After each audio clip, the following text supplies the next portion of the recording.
नमस्कार विद्यार्थी मित्रांनो, आजच्या तासामध्ये आपण स्पर्धा परीक्षेमध्ये नेहमी विचारला जाणारा म्हणजे दिशा ज्ञान चाचणी या घटकावर हा व्हिडिओ बघणार आहोत। यामध्ये आपण दिशा ज्ञान चाचणीवरचे जे काही महत्त्वाचे बेसिक कन्सेप्ट आहेत ते आपण इथे समजून घेणार आहोत।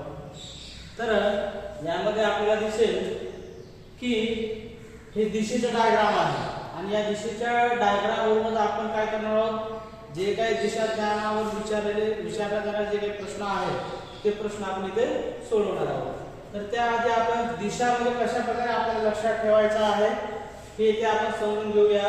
म्हणजे स्पर्धा परीक्षेमध्ये काही ट्रिक्स सुद्धा आपल्याला लक्षात ठेवावं लागतं आणि ती ट्रिक वापरूनच आपण इथे दिशा ज्ञानाचे जे काही प्रश्न आहेत ते आपण इथे सोडवणार आहोत।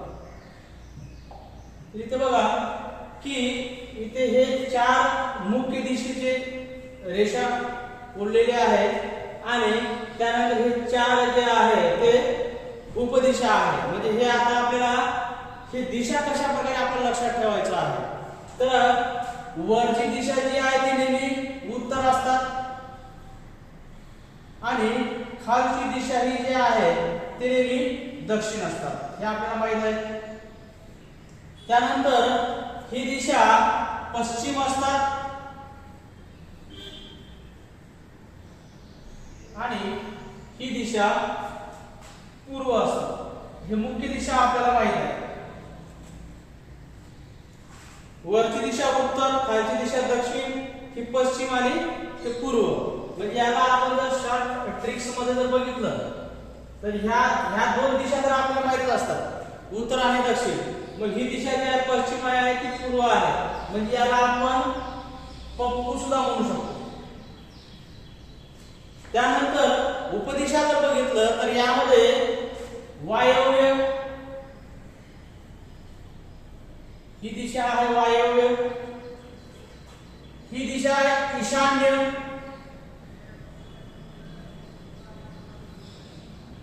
ही दिशा आहे आग्नेय आणि ही दिशा आहे नैऋत्य। म्हणजे इथे आपल्याला दिसून येईल की वायव्य, ईशान्य, आग्नेय आणि नैऋत्य। म्हणजे मी कशा प्रकारे इतकं फास्ट लिहिलं तर त्यासाठी काय स्ट्रिक असतात, म्हणजे त्या स्ट्रिकचा वापर आपल्याला करावा लागतो। आता इथे पहा की इथे वा अक्षर प्रथम आहे, इथे जर बघितलं वा, इथे ई, इथे आ आणि इथे ने। याचा अर्थ काय की इथे आपण एक चांगली स्ट्रिक करू शकतो। ते म्हणजे काय की लक्षात राहण्यासाठी बघा इथे तयार करतो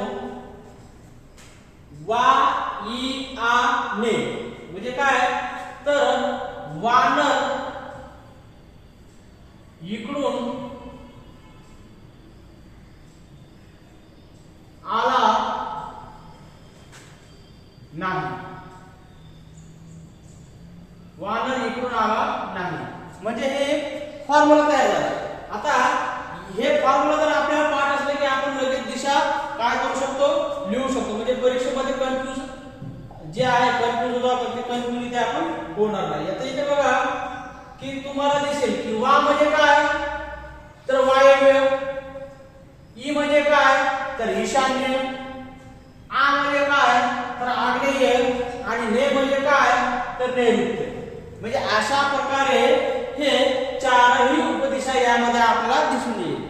आणि हे जे काही दोन दिशा आहेत, पप्पू, प म्हणजे पश्चिम आणि पू म्हणजे पूर्व, आणि वरची दिशा उत्तर आणि खालची दिशा दक्षिण। म्हणजे अशा प्रकारे हा जो काही डायग्राम आहे आपण या फॉर्म्युला काय करू शकतो, आपण पाठ करू शकतो। म्हणजे परीक्षेमध्ये काय होणार, कन्फ्यूज होणार नाही। आणि हे मुख्य दिशा आणि उपदिशा जर आपल्याला माहित असेल तर निश्चित दिशा ज्ञानावर जे काही प्रश्न आहेत ते आपण फास्ट सोडवू आणि ते पुढे आपण प्रॅक्टिकली आपण बघूया।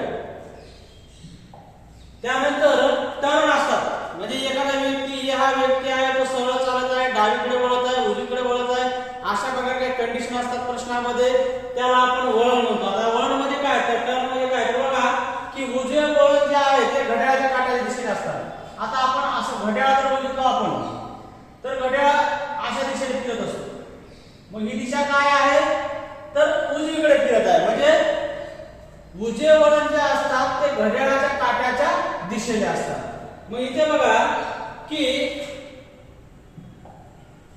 इथे आपल्याला दिसेल की एखादा व्यक्ती इथे आहे, एखादा व्यक्ती इथे आहे आणि तो सरळ पूर्वेकडे चाललाय, म्हणजे असं चाललाय, तो सरळ पूर्वेकडे चालत आहे.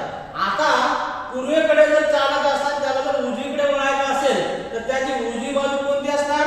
खालची बाजू असणार. म्हणजे असं तो चालत आहे पूर्वेकडे आणि उजवीकडे जर वळायला सांगितलं तर तो असं वळणार. म्हणजे याचा अर्थ काय की तो दक्षिणेकडे वळणार आणि इथे काय तयार होणार? इथे काटकोन तयार होणार. म्हणजे ही झाली घड्याळाच्या काट्याच्या दिशेने, म्हणजे असं तो काय करतोय? वळत आहे.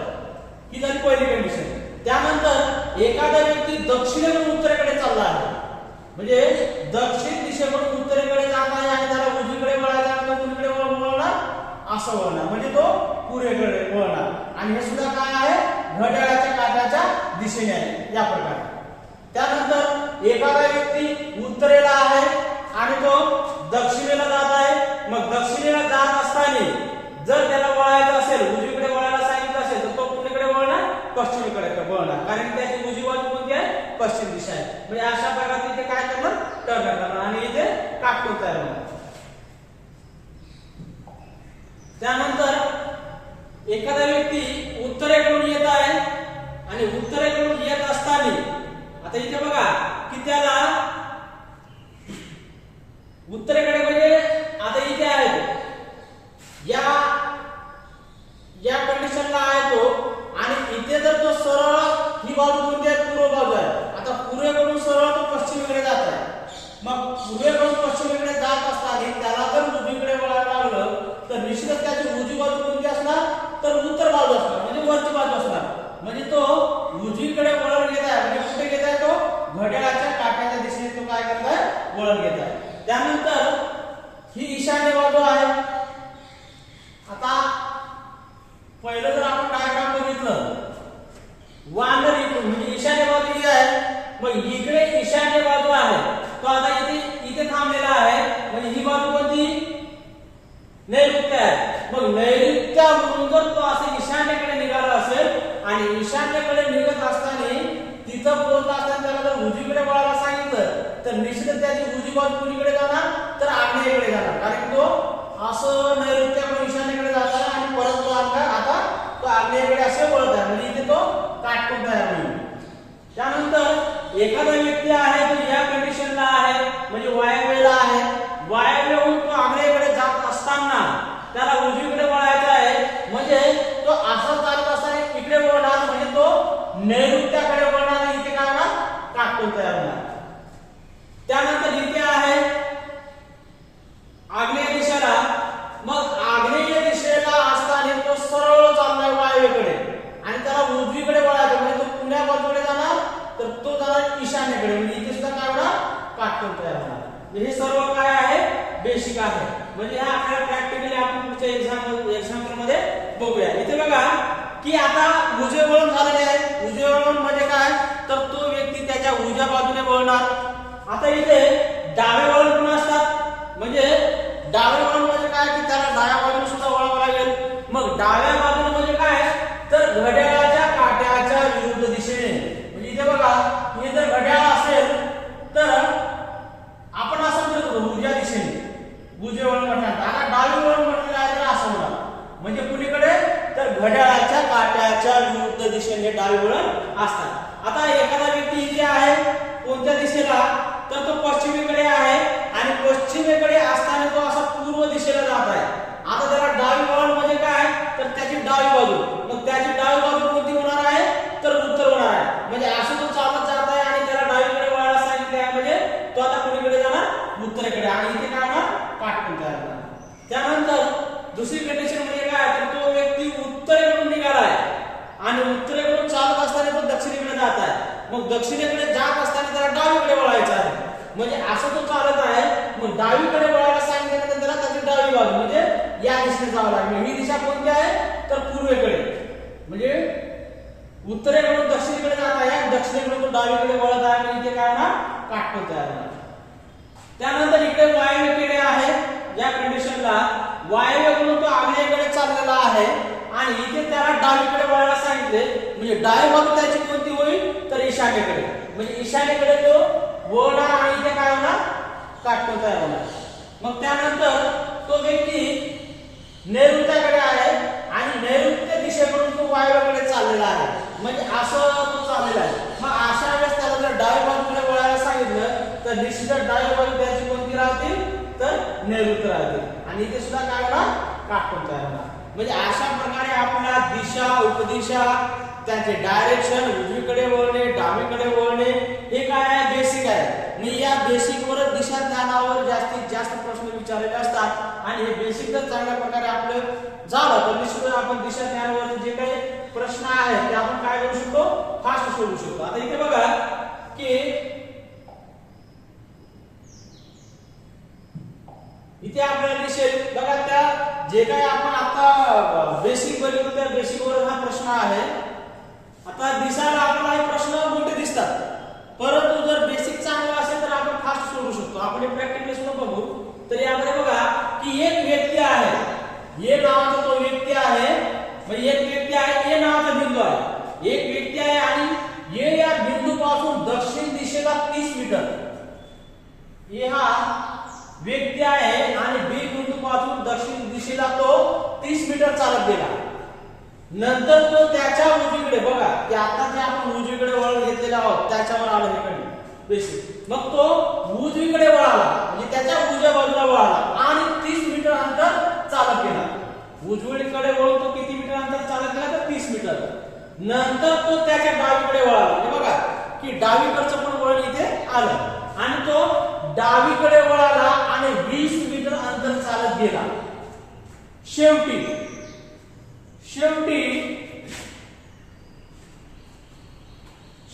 पुन्हा तो त्याच्या डावीकडे वळाला आणि 30 मीटर अंतर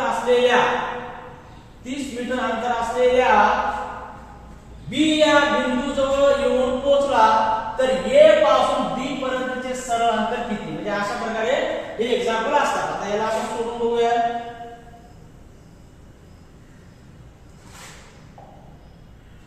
तर इथे बघा की एक व्यक्ती आहे ए बिंदू पासून म्हणजे आपण इथे ए बिंदू घेऊया.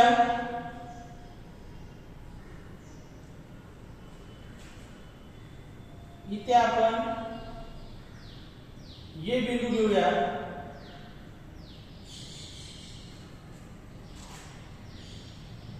ए बिंदू आहे. एक व्यक्ती ए बिंदू पासून दक्षिण दिशेला म्हणजे दक्षिण दिशा म्हणजे कोणती तर ही दिशा. दक्षिण दिशेला 30 मीटर चालत गेला. म्हणजे ये बिंदू आहे आणि तो व्यक्ती या बिंदू पासून किती तर 30 मीटर अंतर तो दक्षिण दिशेला चालत गेला. म्हणजे ही त्याची दक्षिण दिशा आहे. म्हणजे उत्तरेकडून तो कुठे जात आहे दक्षिण दिशेला चालत गेला. नंतर तो त्याच्या उजवीकडे म्हणजे जर तो असं चालत जात असेल तर त्याची उजवी बाजू कोणती असेल तो त्याच्या उजवीकडे वळाला. म्हणजे उजवीकडे म्हणजे काय तर त्याची ही बाजू असणार. तो त्याच्या उजवीकडे वळाला आणि 30 मीटर अंतर चालत गेला. म्हणजे या बाजूने तो काय केला वळाला आणि तो 30 मीटर अंतर चालत गेला. म्हणजे हे अंतर आणि हे अंतर काय आहे समान आहे. मग 30 मीटर अंतर चालत गेला.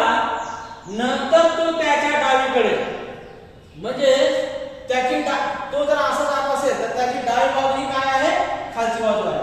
तो त्याच्या डावीकडे वळाला आणि 20 मीटर अंतर चालत गेला.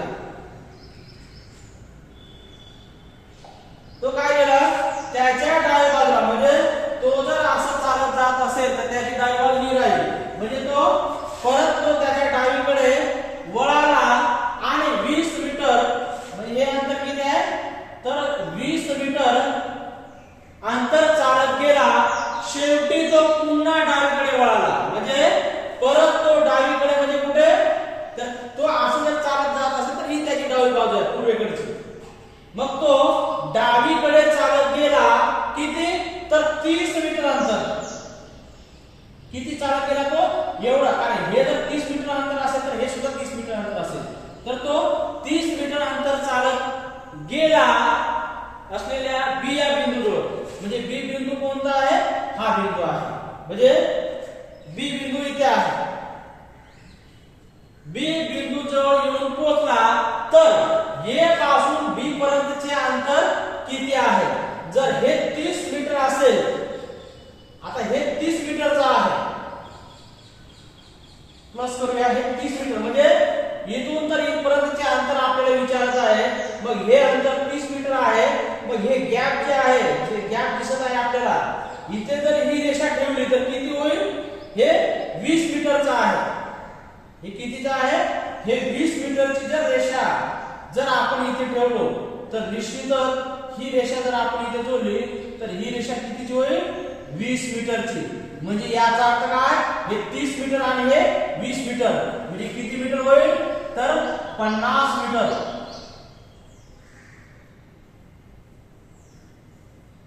तर किती होईल अंतर याचं? सरळ अंतर किती असेल ए पासून बी पर्यंतचे? तर 50 मीटर असेल. म्हणजे अशा प्रकारचे आपण हे एक्झाम्पल इथे काय करू शकतो? सोडवू शकतो. म्हणजे याचा काय, या एक्झाम्पल वरून आपल्याला दिसून आलं की निश्चितच आपल्याला बेसिक जे काही आहे, बेसिक जर चांगलं असेल तर निश्चितच तुम्ही चांगल्या प्रकारे काय करू शकता? एक्झाम्पल सोडवू शकता. ठीक आहे, आणि काही एक्झाम्पल आपण घेऊया पुढच्या व्हिडिओमध्ये.